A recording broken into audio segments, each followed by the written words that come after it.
오늘 우리가 나눌 하나님의 말씀은 요한복음 12장 12절부터 19절까지 말씀을 봉독해 올리겠습니다. 그 이튿날에는 명절에 온 큰 무리가 예수께서 예루살렘으로 오신다는 것을 듣고 종려나무 가지를 가지고 맞으러 나가 외치되 호산나 찬송하리로다 주의 이름으로 오시는 이 곧 이스라엘의 왕이시여 하더라. 예수는 한 어린 나귀를 보고 타시니 이는 기록된 바 시온 따라 두려워하지 말라 보라 너희 왕이 나귀 새끼를 타고 오신다 함과 같더라.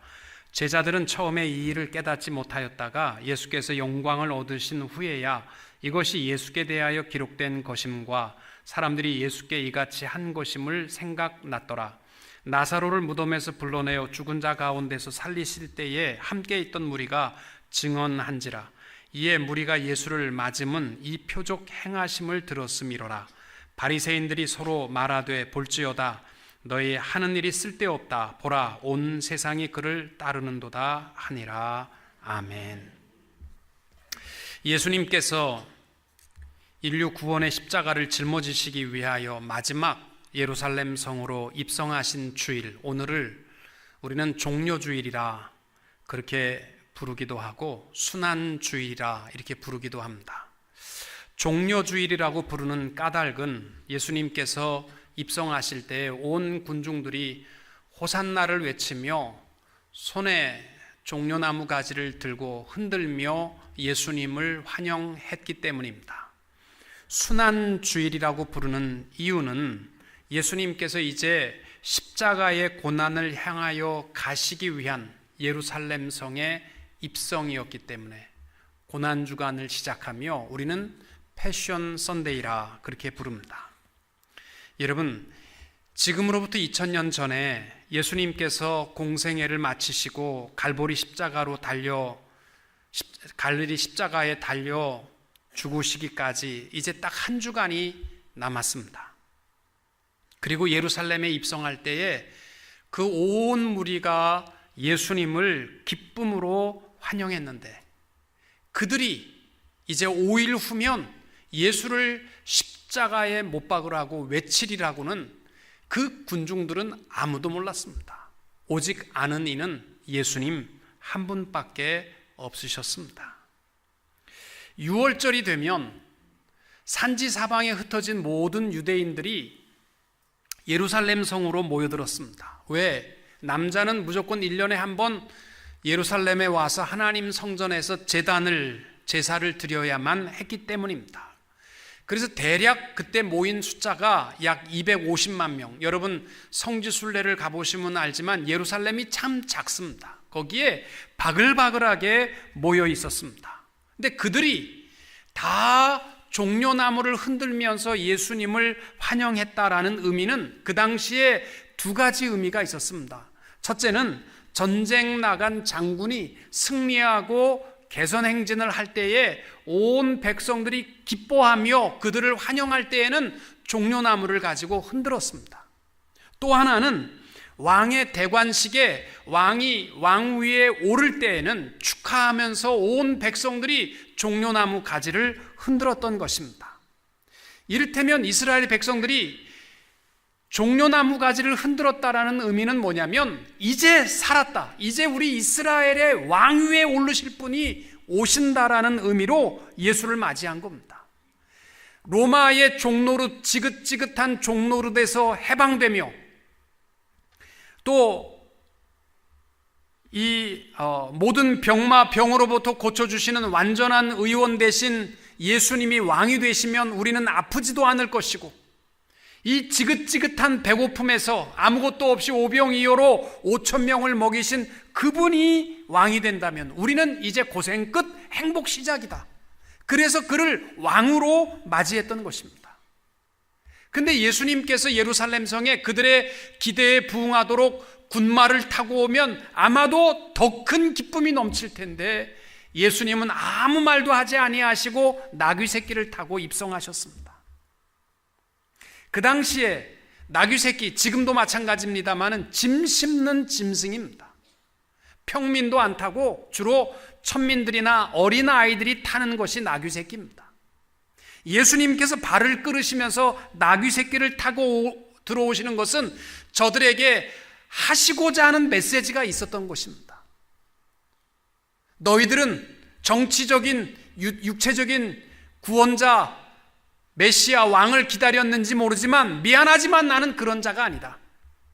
나는 인류의 죄를 위하여 구원하기 위하여 온 메시아임을 선포하신 것이 나귀 새끼를 타고 입성하신 것입니다.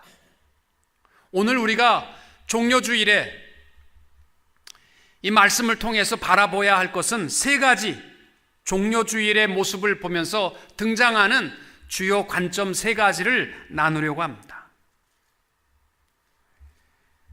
예수님께서 예루살렘 성에 입성하셨다라는 그 깊은 의미를 깨닫고 오늘부터 우리가 승리의 십자가를 향하여 기쁨으로 나아갈 수 있는 성도님들이 다 되시기를 주님의 이름으로 축원합니다. 제일 먼저 종려주일 하면은 우리가 상징적으로 기억해야 할 것은 나귀를 타신 예수님입니다. 14절과 15절에 말씀합니다. 예수는 한 어린 나귀를 보고 타시니 이는 기록된 바 시온 따라 두려워하지 말라. 보라, 너희 왕이 나귀 새끼를 타고 오신다 함과 같더라. 그 당시에 말이 없었느냐? 이스라엘의 솔로몬 시대 때부터 말이 많이 수입되어 있었습니다. 말이 상징하는 것이 전쟁과 싸움과 힘의 상징이라면 나귀를 타시고 입성하셨다라는 말은 섬김과 평화와 온유와 겸손의 상징으로 오셨다라는 것입니다. 이스라엘 백성들에게 나는 힘과 무력으로 온 왕이 아니라 섬김을 통하여 이루시고자 하시는 승리의 왕이심을 말씀하신 것입니다. 이 말씀이 어디에 근거하고 있냐면 스가랴서 9장 9절에 근거하고 있습니다. 스가랴서 성경에 그런 책도 있나 그러지 마시고 스가랴서 9장 9절에 보시면 시온에 따라 크게 기뻐할지어다, 예루살렘에 따라 즐거이 부를지어다. 보라, 내 왕이 내게 임하나니 그는 공의로우며 구원을 베풀며 겸손하여서 나귀를 타나니 나귀의 작은 것 곧 나귀 새끼니라. 이렇게 스가랴 선지자가 말씀했는데 이게 그 당시에 왜 나온 이야기인지 그 배경을 이해하시면 예루살렘 입성의 뜻이 무엇인가를 여러분 잘 알 수 있습니다. 스가랴 선지자는 그 배경이 주전 606년에 바벨론의 느부갓네살 왕이 예루살렘 그 남유다를 공격했습니다. 그리고 정복했습니다. 그리고 586년에 예루살렘 성전이 완전히 파괴됐습니다. 그리고 이스라엘 백성들은 사방의 포로로 잡혀갔습니다.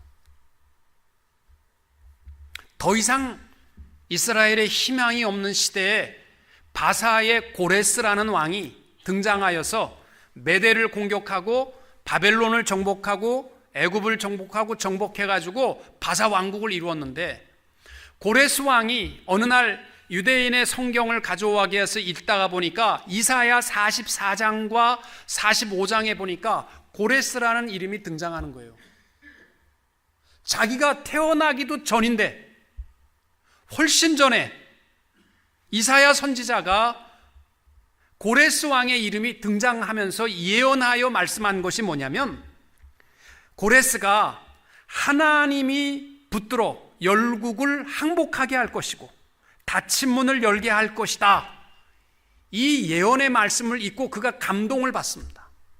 그리고 예루살렘의 이스라엘 백성들을 다시 이건 하나님의 계획이었구나. 그래서 다시 예루살렘으로 돌려보내게 됩니다. 그때 그냥 보내는 것이 아니라 이스라엘 백성들과 온 백성들에게 금은 보화를 주게 하고 건축 재료를 주게 해서 다 풍부하게 싸질머지고 예루살렘에 돌아온 거예요. 그리고 예루살렘 성전을 재건하려고 건축을 기초를 딱 닦았는데 산발랏과 주위의 많은 이방 백성들이 그걸 못 짓게 하기 위해서 불지르고 공격하고 해가지고 성전 재건이 중단됐습니다. 기초는 돼 있는데 건축 재료는 쌓여 있는데 다 불타고 없어지고 보니까 15년 동안 방치된 상태에 있었어요. 그러니까 건축 재료에서 자기 집에 필요한 것을 슬금슬금 빼다가 다 쓴 겁니다. 몰래 훔쳐다가 하나 쓰고 뭐 이거 필요하니까 갖다 쓰고 이러다 보니까 건축 재료도 다 없어졌습니다.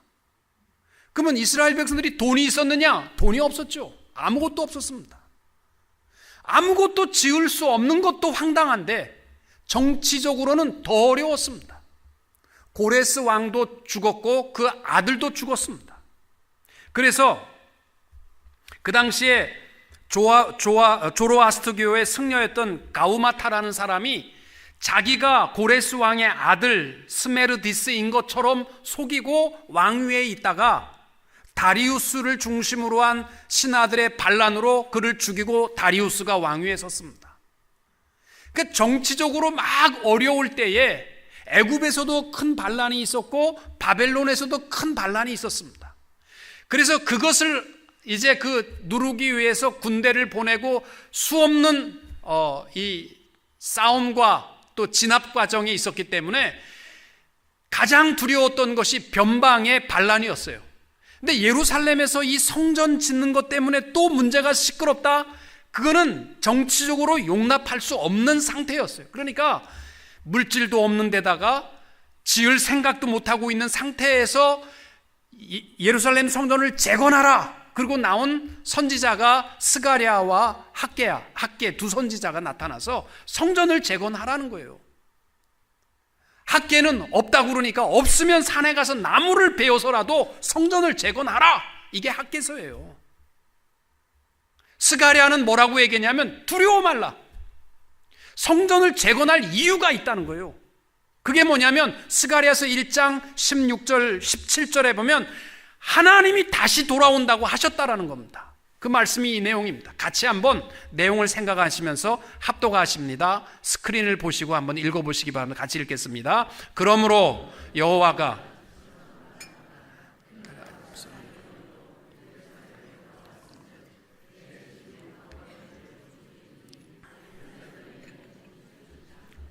만군의 여호와여, 그가 다시 외치리니 만군의 여호와의 말씀에 나의 성읍들이 넘치도록 다시 풍부할 것이라. 여호와가 다시 시온을 위로하며 다시 예루살렘을 택하리라 하니라. 아멘. 여러분 보세요. 성전이 다시 재건될 것이다. 우리의 성읍이 풍성하고 넘쳐날 것이다. 그리고 시온을 예루살렘을 다시 위로하시고 예루살렘을 하나님이 택하셔서 축복할 것이다. 모든 축복의 시작이 뭐냐? 내가 예루살렘에 다시 돌아왔다. 하나님의 이 선포입니다. 다시 돌아왔다. 여러분, 사무엘하 말씀에 보시면은 엘리 제사장의 아들들이 성전에서 기만하고 타락하고 이스라엘 백성들이 타락한 상태에서 전쟁에 나가서 하나님의 법궤까지 다 뺏겼습니다. 그리고 이가봇이라고 선포하잖아요. 이가봇이라는 말이 무엇이냐면 하나님의 영광이 이스라엘에서 떠났다는 거예요. 하나님의 영광이 떠나자마자 일어난 현상이 뭐냐면 억압과 고통과 괴로움과 슬픔들입니다. 분노들입니다. 그 떠났던 하나님의 영광이 내가 다시 돌아왔다. 내가 예루살렘에 다시 왔다. 여러분, 종려주일에 예수님이 예루살렘 성에 입성했다라는 의미가 얼마나 중요한가를 여러분 아셔야 됩니다. 여러분, 우리의 인생도 마찬가지예요. 우리가 살아가면서 우리가 결코 잃어서는 안 될 것이 있습니다. 성령님이십니다. 성령 하나님이 떠나시면 우리의 인생은 끝난 겁니다. 모든 것이 왜 하는 일이 이렇게 어려우나? 왜 이렇게 하는 일마다 고달픈가? 왜 이렇게 나는 미워하는 사람도 많고 싸움도 많은가? 절망할 이유가 없어요. 모든 이유는 딱 하나입니다. 성령님이 우리를 떠나시면 끝나는 겁니다. 여러분, 모든 문제의 해결은 뭐냐면 오직 성령이 너희에게 임하시면, 아멘. 이게 축복입니다. 다윗이요, 우리아의 아내를 범하고 죄를 짓고 나단 선지자의 책망으로 하나님 앞에 회개합니다. 시편 51편에 보면 그가 철저하게 회개하면서 11절에 이렇게 고백합니다. 나를 주 앞에서 쫓아내지 마시며 주의 성령을 내게서 거두지 마소서. 다윗은 알고 있었습니다. 자기의 모든 문제, 이 절망, 모든 것이 성령님이 떠나면 자기는 아무것도 아니라는 거예요. 그러니까 내가 매를 맞고 나를 혼내셔도 좋은데 성령 하나님 내게서 떠나지 마소서.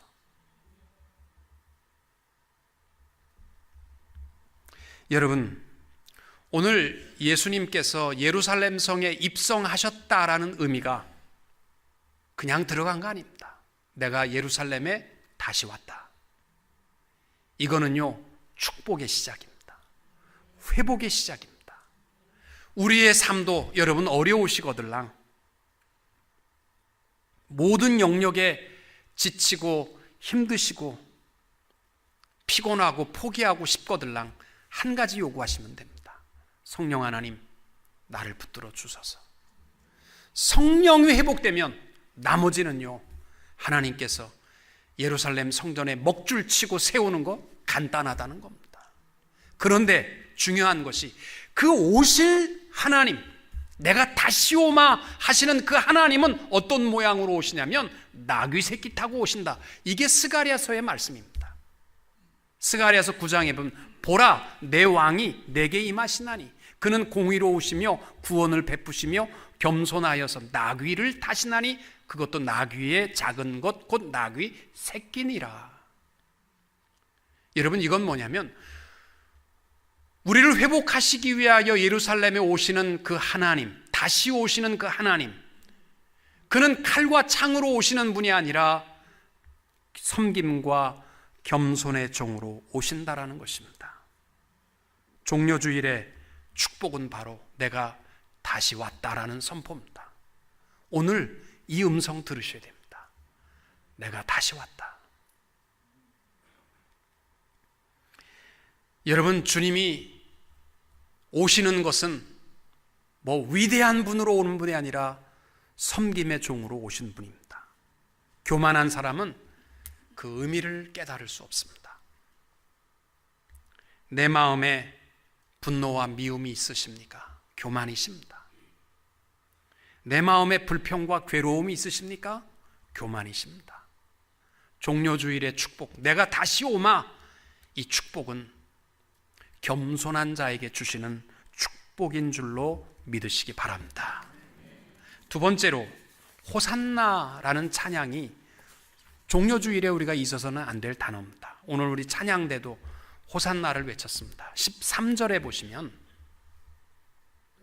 종려나무 가지를 가지고 맞으러 나가 외치되 호산나 찬송하리로다. 주의 이름으로 오시는 이 곧 이스라엘의 왕이시여. 그들이요 종려나무를 흔들면서 호산나라고 외쳤습니다. 이 호산나라는 뜻은 뭐냐면 주여 이제 나를 좀 구원하소서, 이 뜻입니다. 시편 118편 25절에 보시면 여호와여 구하옵나니 이제 구원하소서, 여호와여 우리가 구하옵나니 이제 형통하게 하옵소서, 이 외침이 호산나였습니다. 그러니까 호산나라는 말은 무슨 뜻이냐면 나 어쩔 수 없으니까 나를 좀 이 어려움에서 구출해 주세요, 이게 호산나거든요. 그러면 다시 예루살렘 성으로 가봅시다. 그들이 외쳤던 호산나,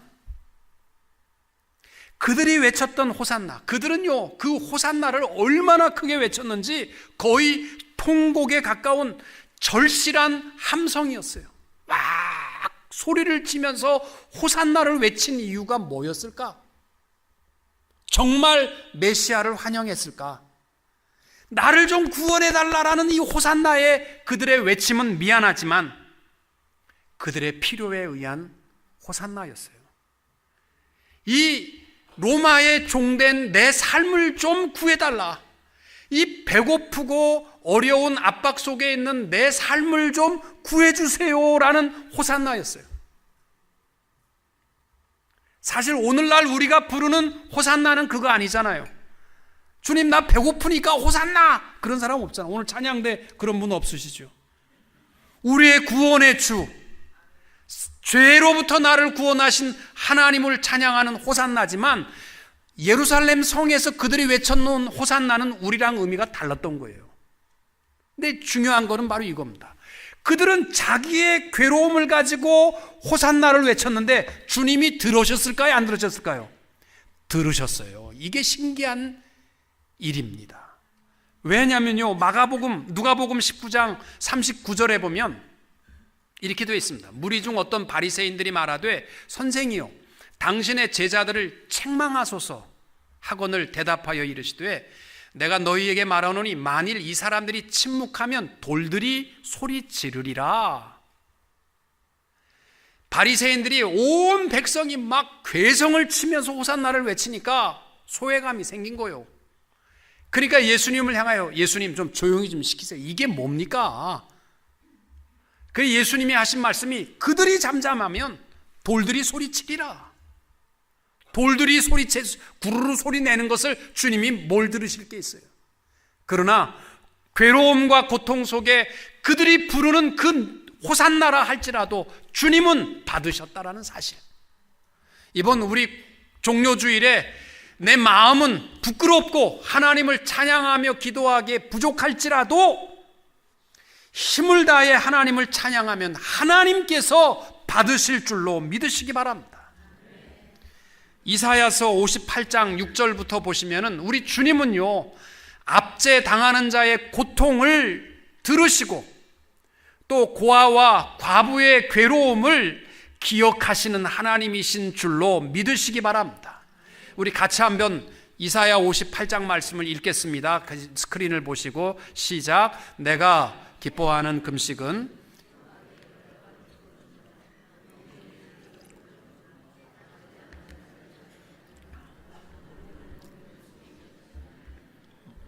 준자에게 내 양식을 나누어 주며 유래하는 빈민을 지배드리며 헐벗은 자를 보며 입히면 내 골육을 피하여 스스로 숨지 아니하는 것이 아니겠느냐. 내가 부르짖을 때는 내가 응답하겠고 내가 부르짖을 때에는 내가 여기 있다 하리라. 아멘. 여러분, 여기에 비밀이 있습니다. 사실은 압제당하는 사람의 호산나의 외침은요, 자기를 위한 거지만 하나님 받으십니다. 여러분, 힘들고 어려우시면 불평불만 얘기하기 전에 하나님 찬양하세요. 놀라운 기적의 축복과 응답의 역사가 이루어지게 되는 줄로 믿습니다. 저는 그래요. 기적이라는 것은요, 하늘에서 떨어지는 거 아닙니다. 기적은 어디에 있냐면요, 여러분 마음에.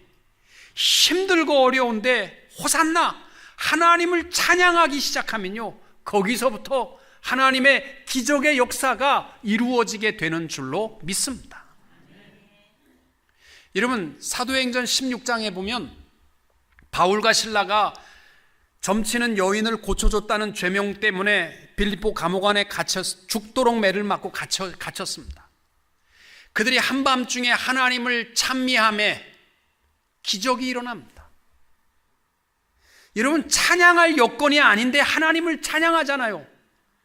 그랬더니 어떤 기적이 일어나냐면 옥문이 열리고 모든 죄수들의 착고가 풀렸더라. 여러분, 기적은 어디서부터 이루어진다고요?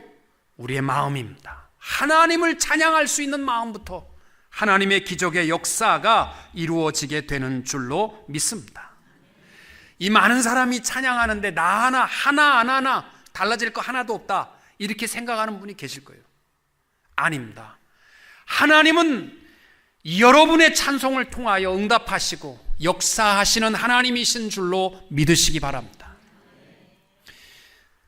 누가복음 8장에 보시면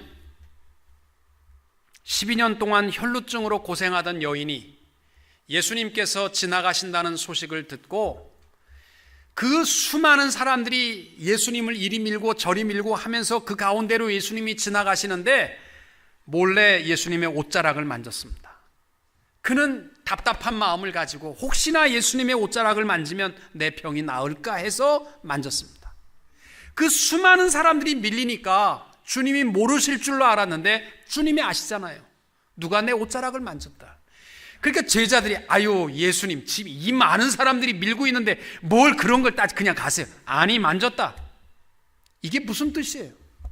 아무리 수백만 명이 기도해도요 하나님은 간절한 마음으로 주님의 옷자락을 붙드는 자의 기도를 들으시는 하나님이신 줄로 믿습니다. 아무리 많은 사람이 찬양을 해도 내가 가사를 잘 몰라도 내가 악보를 잘 몰라도 그러나 내 입을 열어 간절히 하나님을 찬양하면 호산나라는 예루살렘 사람들의 소리도 들으셨는데 우리 하나님께서 들으실 줄로 믿습니다. 종료주일에 이러면 우리가 어떤 마음이든지 상관없습니다. 하나님 나를 좀 살려주세요. 하나님 나를 구원해 주세요. 하나님 나에게 건강 주세요. 하나님 나에게 믿음 주세요. 이 간절한 기도가 이루어지는 호산나의 축복의 종료주일이 되시기를 축복합니다. 마지막으로 우리가 중심해야 될 것은 눈물입니다. 예수님의 눈물. 예루살렘에 입성하신 종료주일 이후로 예수님은 한 주간 동안 눈물로 사셨습니다. 원래 힘이 있는 왕은 눈물을 보이지 않습니다. 미국의 대통령 후보 한 사람이 연설을 하면서 눈물을 보였다는 것 때문에 백성 온 국민들이 등을 돌린 적이 있습니다.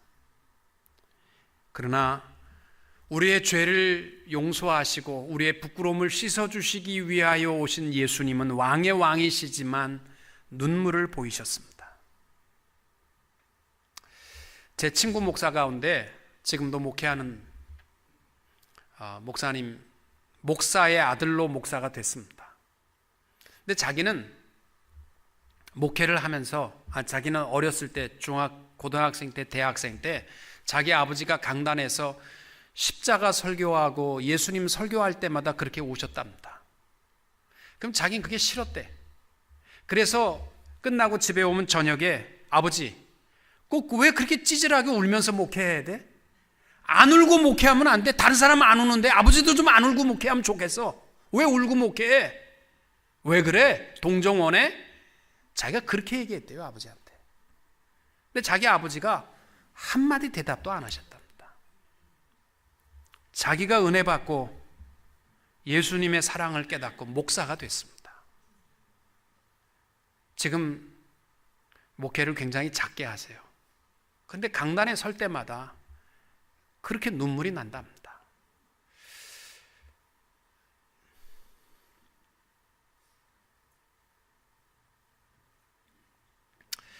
주님을 생각해도 눈물이 나고 십자가를 생각해도 눈물이 나고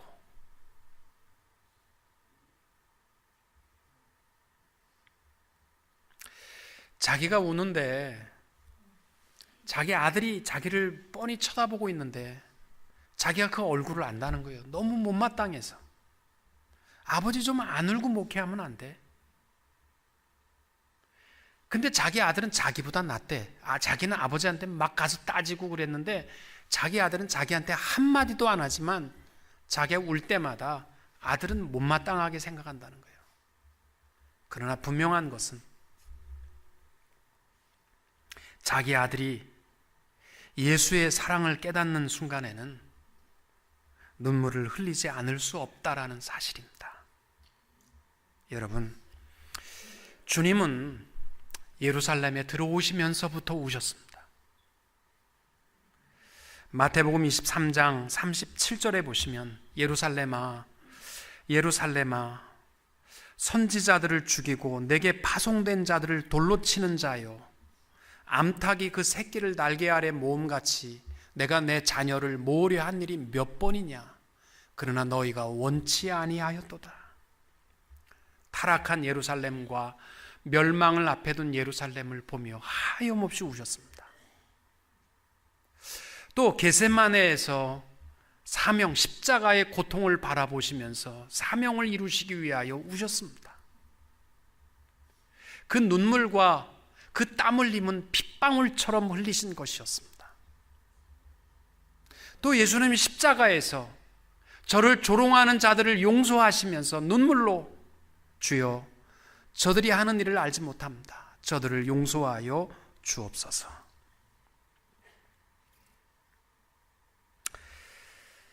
오늘 주보에 제가 칼럼은 지난주에 제가 몸이 좀 불편해서 칼럼을 못 썼습니다.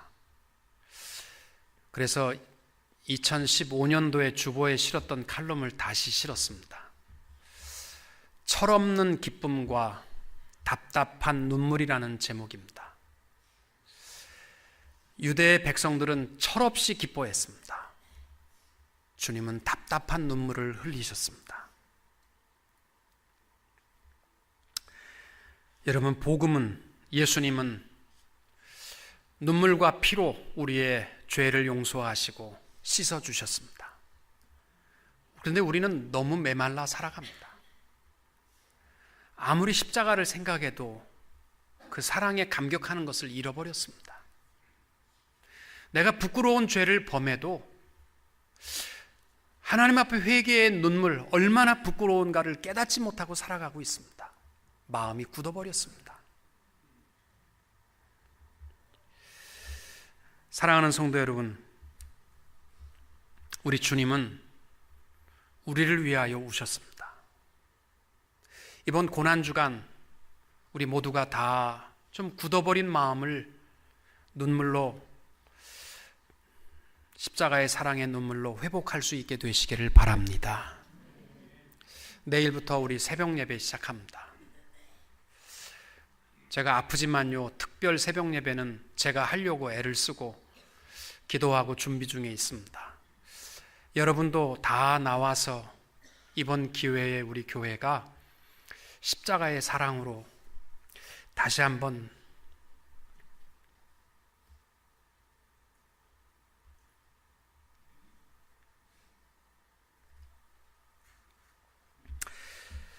설 수 있기를 바랍니다. 또 미디어 금식도 합니다. 매년 하다 보니까 습관적으로 그냥 하시는 분이 있는데, 여러분, 세상에 우리가 얼마나 젖어 있는지 몰라요. 신문 안 보고 연속극 안 보면요, 사는 재미가 없을 만큼 허전한 사람들 많이 있습니다. 한 주간 동안 우리 모든 것 다 스탑하고 그리스도의 십자가로 돌아설 수 있는 성도님들이 다 되시기를 주님의 이름으로 축원합니다.